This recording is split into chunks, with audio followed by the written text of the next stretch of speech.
घरात पडलेले जुने वेडिंग कार्ड्स अजूनही टाकून देता? थांबा, आज मी तुम्हाला त्यापासून सुंदर एन्व्हलप बनवून दाखवणार आहे, तेही ₹0 खर्चात. चला तर मग बघूया. Hello everyone, welcome back to my channel. आज आपण best out of waste craft करणार आहोत.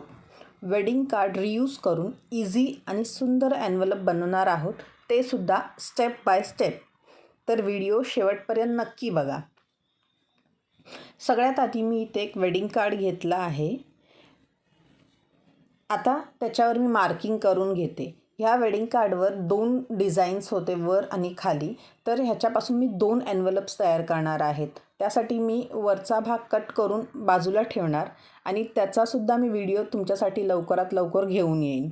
आणि जी खालची डिझाईन आहे ती कट करून मी आता त्याच्यापासून एन्व्हलप कसा तयार होतो ते मी दाखवते. आता मी मार्किंग करून घेतली आहे. तुम्हीसुद्धा तुमच्या गरजेनुसार साईज ॲडजस्ट करून घेऊ शकता. आता जो मागचा भाग आहे त्याचा मी जो एक्स्ट्रा पार्ट आहे तो काढून टाकते आणि बाकी उरलेले 3 बाजूला मी 1-1 सेंटीमीटर मार्क करून घेऊन ते कट करून घेणार आहे.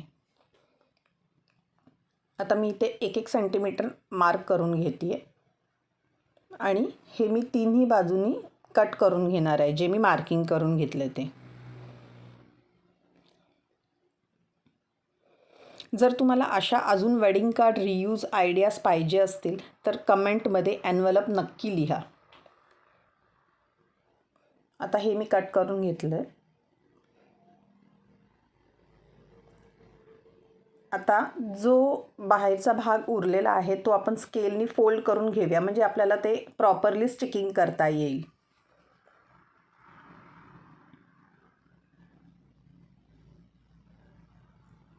फोल्ड केल्यामुळे काय होईल, स्टिक करायला आपल्याला ते इझी पडेल.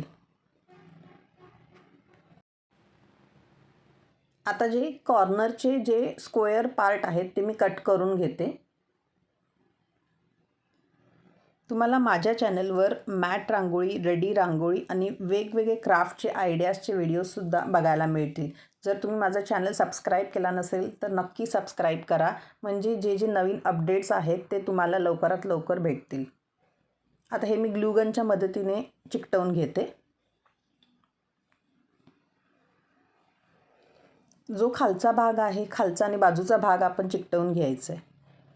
आता वरचा जो एन्व्हलपचा पार्ट आहे त्याला मी जरा एकतर स्ट्रेट किंवा असा कर्ल शेप त्याला द्यायचा, तर आपला हा एन्व्हलप तयार झाला आहे. तुम्ही बघू शकता किती सुंदर हा एन्व्हलप तयार झालेला आहे.